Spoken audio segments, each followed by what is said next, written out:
की और वर्ग 3 में भी गड़बड़ी पाई गई थी, उसके लिए भी हम लोगों ने सबने आवाज उठाई, फिर भी यहाँ पर क्या हुआ है, कुछ नहीं हुआ है। कोचिंग संस्थान को भी आवाज उठानी चाहिए, क्योंकि बच्चा आपके घर में आ रहा है पढ़ाई करने के लिए, उन्हीं की बात, उन्हीं की समस्या को आप नहीं कर पाओगे सोल्व, तो बच्चा कहां जाएगा। नमस्कार साथियों, जय हिंद, जय जोहार। साथियों, आज के इस वीडियो में हम बात करने वाले हैं, एक बहुत ही बड़ी अपडेट जानकारी मिली है जो व्यापम के संबंधित है। ईएसबी ने यहाँ पर किस प्रकार से क्या कहा है, बहुत ही बड़ी अपडेट जानकारी है दोस्तों। आप लोगों को यह वीडियो अधिक से अधिक शेयर जरूर करना है और इस वीडियो को दोस्तों पूरा अंत तक देखिएगा, क्योंकि आप लोगों को आगे आना पड़ेगा। वो किस प्रकार से आगे आना पड़ेगा, वो सारी चीज आज की इस वीडियो में करने वाले हैं दोस्तों।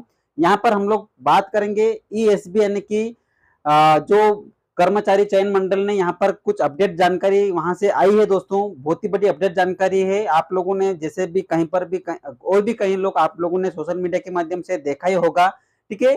तो ये हम लोग यहाँ पर एक छोटे से हमारे चैनल के माध्यम से भी इस बेरोजगारी की जो आवाज हम लोग उठाते हैं, तो ये भी बातें करना जरूरी है दोस्तों। तो ये एक दोस्तों, इस वीडियो को आप लोगों को अधिक से अधिक शेयर जरूर करना है और चैनल पर नहीं हो तो चैनल को सब्सक्राइब जरूर कीजिएगा दोस्तों। और जो भी वीडियो के देखने के बाद में जो भी आपकी राय क्या है वो कमेंट करके जरूर बताएगा कि दोस्तों आगे जो मैं बताऊंगा वो किस प्रकार से होना चाहिए या नहीं, जो भी है। तो हम दोस्तों यहाँ पर अपडेट जानकारी आप लोगों को देने वाले हैं कि यहाँ पर किस प्रकार से अपडेट जानकारी आई है। देखिएगा कि यहाँ पर जो पटवारी के संबंधित आप लोगों ने देखा ही होगा कि यहाँ पर एक क्लीन चिट मिल गई है दोस्तों। वो किस प्रकार से क्लीन चिट मिली है दोस्तों, सभी लोग यहाँ पर जो बेरोजगार युवा है, जो सभी लोग यहाँ पर विरोध कर रहे हैं। और ये जो सोशल मीडिया के माध्यम से दोस्तों सभी यूट्यूबर के जितने भी है हमारे यूट्यूबर, उन सभी को, छोटे से बड़े सभी यूट्यूबर को इस मुद्दे को लेकर के आवाज उठाना जरूरी है दोस्तों। देखेगा कि रिजल्ट की जांच के लिए कमेटी बनाई, वो दोस्तों कमेटी बनाए और कितने महीने चली, 7 से 8 महीने नियुक्तियां रुकी है, ठीक है। ये 7 से 8 महीने नियुक्तियां रुकी है। अब फिर से पुराने जो परिणाम के अनुसार नियुक्तियां देगी सरकार, ये इस प्रकार से एक क्लीन चिट मिला है, ठीक है। जबकि गड़बड़ी ऐसी की पटवारी भर्ती में 10 टॉपर में से 7 को भाजपा विधायक के कॉलेज के सेंटर से ही थे। इस सेंटर के 114 विद्यार्थी चयनित हुए हैं।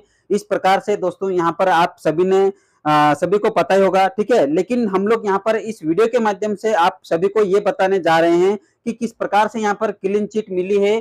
तो ये दोस्तों सभी, और भी मैंने सोशल मीडिया के माध्यम से भी, मैंने सोशल मीडिया पे भी देखा दोस्तों कि यहाँ पर जो सरकार ने क्लीन चिट दी है, लेकिन वो किस प्रकार से क्लीन चिट दी है सभी को पता है कि सीबीआई जांच होनी चाहिए। सीबीआई जांच होने के बाद ही क्लीन चिट मिलनी चाहिए, ये आपको भी पता है, सभी को पता है, ठीक है। तो वो सारी बातें हम लोग करेंगे कि कर्मचारी चयन मंडल द्वारा जो बातें आई है दोस्तों। देखेगा हम लोग आप लोगों को पढ़ के दिखाते हैं, जो दैनिक भास्कर में आया है कि कर्मचारी चयन मंडल यानी कि ईएसबी की पटवारी भर्ती परीक्षा की जांच आयोग ने क्लीन चिट दे दी है, यानी रिजल्ट में किसी भी तरह की गड़बड़ी नहीं पाई गई। पिछले वर्ष जब इस परीक्षा का रिजल्ट घोषित हुआ था तो इस मामले ने तूल पकड़ा था कि बीएसपी से बीजेपी में शामिल हुए तत्कालीन विधायक संजीव कुशवाहा के कॉलेज में परीक्षा देने वाले टॉप 10 यानी कि 10 में 7 उम्मीदवार यहीं के हैं। इनके बाद इस चयनित अभ्यर्थियों की नियुक्ति को होल्ड कर दिया गया और रिटायर्ड जस्टिस राजेंद्र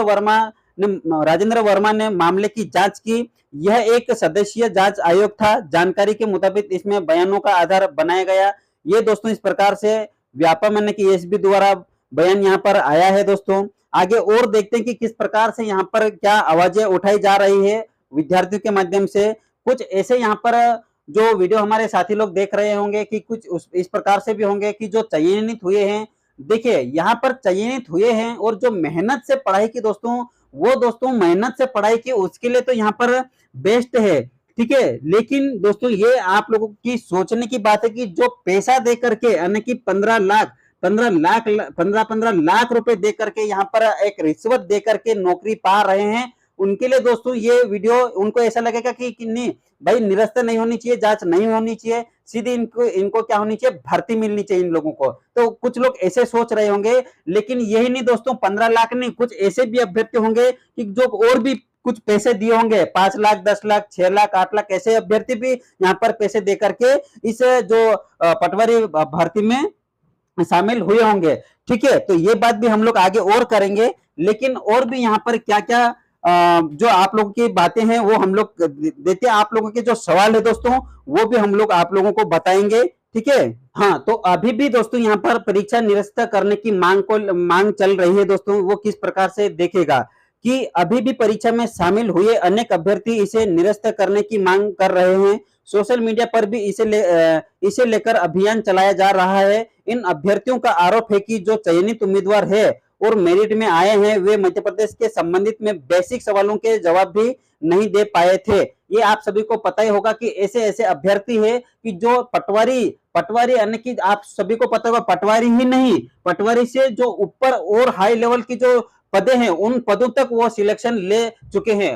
वो कौन है? उनको ऐसे अभ्यर्थी है कि वो जो मध्य प्रदेश के बेसिक सवाल क्वेश्चन वही उन लोगों को नहीं आ रहा है, ठीक है। उन लोगों को यही नहीं आ रहा कि भाई मध्य प्रदेश की राजधानी कहाँ है वही नहीं पता। ऐसे लोग यहाँ पर क्या पटवारी जैसी नहीं, पटवारी से और ऊपर लेवल की जो पद है वो वहां तक हासिल कर चुके हैं। वो कैसे? रिश्वत दे करके। तो ये दोस्तों एक जो सभी अभ्यर्थियों की जो है कि परीक्षा की निरस्त की भी मांग चल रही है, ठीक है। आगे और देखेगा कि उन्होंने पूरी परीक्षा पर ही सवाल खड़े किए हैं। वही चयनित उम्मीदवारों का कहना है कि रिजल्ट पर सवाल उठे तो उसकी जांच भी हुई, कोई गड़बड़ी नहीं हुई, अब नियुक्ति दी जानी चाहिए। ये दोस्तों चयनित अभ्यर्थियों का कहना है कि जांच यहाँ पर सही तरीके से हुई है, ठीक है। जांच सही तरीके से हुई है और जांच जो रिपोर्ट आई है और वो जो जांच में भी कितने कितने यहाँ पर कितने लोगों से सवाल पूछे हैं? 64 अभ्यर्थियों से यहाँ पर उम्मीदवारों से यहाँ पर सवाल पूछे हैं कि किस प्रकार से, तो यहाँ पर कोई गड़बड़ी नहीं हुई है। इस प्रकार से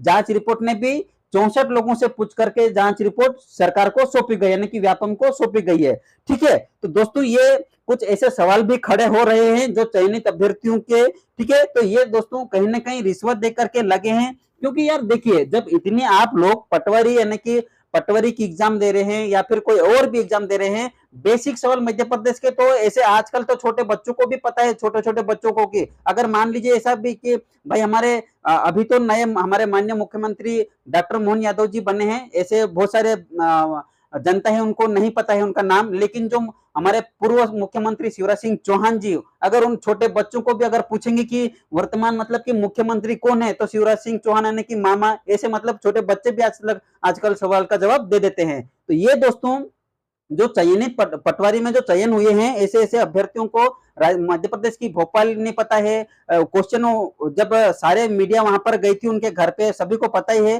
कि जो क्वेश्चन किया है उनके जवाब ही नहीं मिल पा रहा है। नर्मदा नदी का उद्गम कहाँ होता है उनको ये भी नहीं पता है। तो ऐसे ऐसे अभ्यर्थी क्या है यहाँ पर अच्छे अच्छे उच्च पद यहाँ पर हासिल किए हैं, ठीक है। तो ये सवाल खड़े होते हैं दोस्तों। ये वीडियो बनाने का माध्यम ये है कि आप लोगों को आगे और भी क्या क्या करना चाहिए। हम लोगों को देखिए, हम लोग जब तक हम अपनी हक की लड़ाई नहीं लड़ेंगे दोस्तों तब तक हमारा कुछ नहीं होने वाला है। आप लोगों को अगर हक की लड़ाई लड़ना है तो मैदान में उतरना पड़ेगा, घर से आप लोगों को बाहर आना पड़ेगा। ये मैं क्यों बोल रहा हूं? इसलिए बोल रहा हूं दोस्तों कि आजकल क्या हो चुका है हमें अच्छी तरह से मालूम है दोस्तों कि आज आपको ये जो 15 लाख रुपए देकर के नौकरी हासिल कर रहे हैं, आने वाले समय में आप लोगों को जो पैसा देगा उसी का होगा, नहीं तो फिर आप फॉर्म भर के घर में बैठे रहना, कोई किसी का कुछ नहीं होने वाला। और जो आप लोग इतना मतलब वो घर बैठे भी ये जो बोल रहे हैं ना कि आप ये जो वीडियो क्यों बनाते हैं इस प्रकार से क्यों, क्या क्या होगा, कुछ नहीं होगा ऐसा वैसा, तो मैं आप सभी को कहना चाहता हूं कि सभी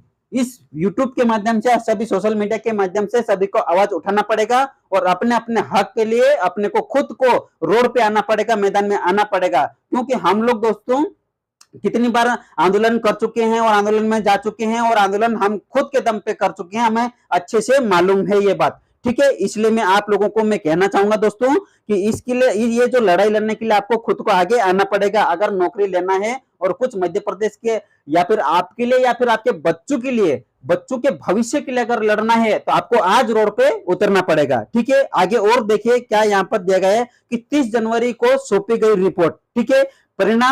परीक्षा के परिणाम की जांच 7 महीने तक चली है, ठीक है। ये रिपोर्ट की जो रिपोर्ट में पाई गई है कि कब कितने महीने, 7 से 8 महीने रिपोर्ट की बात चली है। ये पिछले साल 25 जुलाई से शुरू हुई थी और 30 जनवरी को शासन को सौंपी गई है। रिपोर्ट तैयार करने में 64 संबंधित के पक्ष लिए गए, यानी कि वही मैं अभी थोड़ी देर पहले बताया, 64 संबंधित पक्ष लिए गए हैं। तो ये इन्होंने क्या कहा है कि यहाँ पर कोई गड़बड़ी गड़बड़ी नहीं हुई है, ठीक है, इनका ये कहना है। और जब जो चयनित हुए हैं यानी कि जो फर्स्ट सेकंड टॉप मतलब टॉप 10 ऐसे आए हैं, उनको उनके घर जा जा करके क्वेश्चन पूछे हैं, जो क्वेश्चन आए हैं उनके क्वेश्चन पूछे हैं, ठीक है, उनके ही सही उत्तर वो लोग दे नहीं पाए हैं। आगे और देखिए कि इसी के साथ अब होल्ड किए गए ग्रुप 2 और ग्रुप 4 के परिणाम भी जल्द घोषित होंगे। जो आप सभी को पता होगा ये रिजल्ट भी रुका है, सब ग्रुप 2 और ग्रुप 4, ये जो दोस्तों ये जो रिजल्ट है रुका हुआ है, ये भी होल्ड पे है, ये भी बहुत ही जल्दी आने वाला है, ठीक है। तो यहाँ पर क्लीन चिट मिल गई है हम लोगों को। अगर ये जो जितना है आप लोगों को इनका जो पटवारी में किस प्रकार से अगर आप लोगों को लड़ाई लड़नी है और आप लोगों को जीतना है, ठीक है, तो अभी तो आप लोग हार चुके हैं, ठीक है, घर में बैठे हैं और बैठ करके आप लोग हार चुके हैं, कुछ नहीं हुआ है। लेकिन अगर आप लोगों को जीतना है दोस्तों, तो जीतने के लिए क्या करना पड़ेगा, आप लोगों को सबको, छोटे से बड़े यूट्यूबर को क्या करना पड़ेगा, सोशल मीडिया पे एक तहलका मचा देना चाहिए। और उस तहलके में सभी स्टूडेंट को लेके कहां जाना चाहिए, भोपाल जाना चाहिए, और भोपाल की सड़कों पर सभी को लेके घूमना चाहिए। व्यापम में ईएसबी के सामने एक तहलका मचा देना चाहिए। अगर आप लोगों को लड़ाई लड़नी और जीतना है तो बस साथियों यही आप लोगों को करना पड़ेगा। हमारे जितने भी साथी लोग हैं, जितने भी बड़े बड़े यूट्यूबर है, कोचिंग संस्थान वाले हैं, कोचिंग संस्थान में आप लोगों को बहुत ही कम ऐसे बच्चों के लिए लड़ाई लड़ते हैं। ये मैं बता दे रहा हूं आप लोगों को कि कोचिंग संस्थान को भी आवाज उठानी चाहिए, क्योंकि बच्चा आपके घर में आ रहा है पढ़ाई करने के लिए, उन्हीं की बात, उन्हीं की समस्या को आप नहीं कर पाओगे सोल्व, तो बच्चा कहां जाएगा पढ़ पढ़ के आपकी कोचिंग में फीस भर भर के। वो तो आप फीस ले लोगे और फिर नए बच्चों की भर्ती करोगे, एडमिशन दोगे और उनको फिर पढ़ाओगे, आपको पढ़ाने का काम है। लेकिन साथ ही साथ में आपको बच्चे के साथ में आवाज उठाना भी बहुत ही जरूरी है, क्योंकि ये जो बच्चों व्यापम के संबंधित कोई आपसे जानकारी बच्चा पूछता नहीं है। जो भी वैकेंसी आती है आप लोगों को वैकेंसियां बता देते हैं, लेकिन वो कहीं ना कहीं और भी जैसे ऑनलाइन पे जाकर के जो बची जानकारी ले लेते हैं और फॉर्म डाल देते हैं और एग्जाम दे देते हैं। लेकिन उसमें क्या हुआ क्या नहीं, ये थोड़ी बहुत आप लोग भी जिम्मेदारी आप लोगों को उठाना पड़ेगी। तो हर कोचिंग संस्थान वाले को भी क्या करना चाहिए, बच्चों के हित में, बच्चों के हित में आप लोगों को लड़ाई लड़ना चाहिए। और इसलिए आप लोग कम से कम जो भी सारी बातें रहती है, इन सारे कोचिंग संस्थान को भी आवाज बच्चों के हित में उठाना चाहिए। और आप लोगों को मैं साथियों बता देना चाहता हूं, इस वीडियो को अधिक से अधिक शेयर कीजिएगा, क्योंकि हम लोग अगर आज नहीं लड़ेंगे तो कल भी नहीं लड़ पाएंगे, आज नहीं मैदान में नहीं उतरेंगे तो कल भी आप लोगों के साथ में ऐसा ही धोखाधड़ी आपके साथ होती रहेगी, ठीक है। तो आप लोगों को इसलिए मैं कह रहा हूं दोस्तों कि आप लोगों को जमीन के स्तर पर लड़ना पड़ेगा, उतरना पड़ेगा। आगे और देखेगा कि क्या दिया गया है, इन बिंदुओं पर सवाल, पटवारी परीक्षा केंद्रों के सिस्टम सुरक्षित नहीं थे। क्या कहा गया कि पटवारी परीक्षा केंद्रों पर सिस्टम सुरक्षित नहीं थे। आपकी पारदर्शिता किस प्रकार से है? इतना आप लोग चेक करते हैं। यहाँ की लड़कियों के जो कान में ये बाली पहन लेते हैं, कोई कुछ बाल में बक्खल लगा लेते हैं, कुछ अंगूठी जो रिंग रहती ना, ये भी आप जो सेंटर में चेक करते हैं वहां पर उतार लिया जाता है। सारी चीजें ये गर्ल्स में जो पहन के जाती है वो भी, और ये धागा वगैरह बांधते, पता नहीं धागे में क्या रखा है उसमें, वो भी वो गेट पे उतार लिया जाता है। सारे पारदर्शिता के साथ में आप लोग एंट्री हम लोगों को देते हैं, उसके बावजूद भी आप लोगों के साथ में ये ऐसा गड़बड़ी क्यों पाई गई? फिर वर्ग 3 की भी अगर बात करें तो वो जो स्क्रीनशॉट एक वायरल हुआ था, डायरेक्ट वहां से मोबाइल से फोटो लिया गया था कंप्यूटर की, और वर्ग 3 में भी गड़बड़ी पाई गई थी, उसके लिए भी हम लोगों ने सबने आवाज उठाई, फिर भी यहाँ पर क्या हुआ है, कुछ नहीं हुआ है, ठीक है। और आगे देखिए कि सतना में खामियां मिली थी, एक सदस्यीय जांच कमेटी के पास जांच के संसाधन नहीं थे, केवल बयानों के आधार पर जांच हुई, कई केंद्रों पर सेपरेट लीज लाइन नहीं थी, एक व्यक्ति का प्रदेश भर में शिकायतों की जांच करना आसान नहीं है। ये इस प्रकार से यहाँ पर दे रहे हैं। तो साथियों आगे और हम लोग देखते हैं कि यह प्रक्रिया अपने जांच आयोग ने, अब सुनिए मेरी बात, जांच आयोग ने किस प्रकार से प्रक्रिया अपनाई है। यहाँ पर देखिए, जानकारी के मुताबिक जस्टिस वर्मा विभिन्न सेंटर पर भी गए वो, अच्छा, पुख्ता साक्ष्य नहीं दे पा रहे, आरोप जो लगाए हैं वो भी पुख्ता साक्ष्य नहीं दे पा रहे। इतने साक्ष्य आप लोगों को सोशल मीडिया पे मिल रहे हैं, फिर भी आप लोगों को नहीं मिल रहे। आगे और देखिए, लेकिन आरोप लगाने वाले इस संबंध में पुख्ता साक्ष्य नहीं दे पा रहे। ठीक है, आगे और देखिए कि वर्मा ने एनआरआई कॉलेज ग्वालियर में भी जांच की। ईएसबी की परीक्षा प्रक्रिया को भी देखा गया कि इसके प्रोटोकॉल में तो कोई कमी नहीं छोड़ी, इसमें सुरक्षा व्यवस्था में खामी नहीं पाई गई, लेकिन सिस्टम को रिपोर्ट पर लिए जाने के संबंध में कोई ठोस सबूत नहीं मिले हैं। ये जांच रिपोर्ट, जांच प्रक्रिया इस प्रकार से अपनाई गई है। लेकिन मैं कहना चाहता हूं कि इतने जो बड़े बड़े यूट्यूबर, इतने सारे जो आंदोलन हुए हैं, क्यों हुए हैं? फिर साक्ष्य पूरे आपके सामने है, फिर भी आप लोग नहीं उठा पा रहे हैं, सही तरीके से नहीं जांच कर पा रहे हैं। अरे आप लोग सीबीआई जांच करवाइए ना। आप लोग सीबीआई जांच करवा लीजिए, यहां पर दूध का दूध और पानी का पानी हो जाएगा। तो ये साथियों, आप लोगों को क्या है, क्या करना है, आपके लिए खुद को लड़ाई लड़ने के लिए मैदान में उतरना पड़ेगा। अब इसके विपक्ष में कांग्रेस ने क्या, यहां पर कांग्रेस का क्या जवाब आ रहा है, देखिए कि पटवारी भर्ती घोटाले के मामले में क्लीन चिट देने पर कांग्रेस ने सवाल उठाए हैं। क्या सवाल उठाए हैं कांग्रेस ने, यहां पर देखिएगा दोस्तों। पूर्व केंद्रीय मंत्री अरुण यादव ने पूरे घोटाले को उजागर किया था। ठीक है, यह सभी को पता है। यादव ने कहा था कि व्यापम 1 और व्यापम 2 की तरह ही पटवारी भर्ती घोटाला हुआ था। सरकार ने जांच के नाम पर सिर्फ खानापूर्ति करने का काम किया है। उन्होंने पटवारी भर्ती घोटाले की सीबीआई जांच कराए जाने की मांग की है, लेकिन दोस्तों यहां पर सीबीआई जांच नहीं हुई है। सीबीआई जांच नहीं हुई है। ये सभी बेरोजगार युवाओं की मांग है कि सीबीआई जांच हो। और सभी यूट्यूबर से मैं कहना चाहूंगा कि सभी यहां पर अपने बच्चों के लिए आप लोग आवाज उठाइए और लड़ाई लड़िए। और अपने बच्चों, साथियों, मैं आप सभी को कहना चाहूंगा, खुद को आगे आना पड़ेगा और लड़ना पड़ेगा। ठीक है, इसके लिए दोस्तों क्या होगा, जो भी बातें हैं हम और नेक्स्ट वीडियो में आप लोगों के सामने लेकर के आएंगे। दोस्तों चैनल पर नए हो तो चैनल को सब्सक्राइब जरूर कर लीजिएगा और बेल आइकन पर ऑल प्रेस कर दीजिएगा दोस्तों। और इस वीडियो को अधिक से अधिक शेयर जरूर कीजिएगा। साथियों, इस चैनल से जुड़ने के लिए आप लोगों को कोई पैसा नहीं लगता है, वीडियो को लाइक करने के लिए कोई चार्ज नहीं लगता है दोस्तों। आप लोगों को यह है कि जितना आप लोग मुझे लाइक करोगे, जितना आप मुझे फॉलो करोगे, जितना आप मुझे इस चैनल को से जुड़ोगे, मेरा जो मनोबल है वो आपसे भी मेरा और बहुत ऊपर उठेगा। यानी कि मैं और ऐसे वीडियो लेकर के आने की कोशिश करूंगा दोस्तों। जो भी जानकारी रहेगी एजुकेशन से जुड़ी संबंधित, व्यापम से जुड़ी संबंधित जो भी जानकारी रहेगी दोस्तों, मैं लेकर के आता हूं। इसलिए आप लोगों को इस चैनल से क्या करना है, सब्सक्राइब जरूर करना है चैनल को दोस्तों। जो भी अपडेट जानकारी रहेगी दोस्तों, वो नेक्स्ट वीडियो में लेकर के बहुत जल्दी आएंगे, जो भी जानकारी रहेगी। आज का वीडियो यहीं तक रखते हैं दोस्तों। जय हिंद, जय भारत, धन्यवाद साथियों।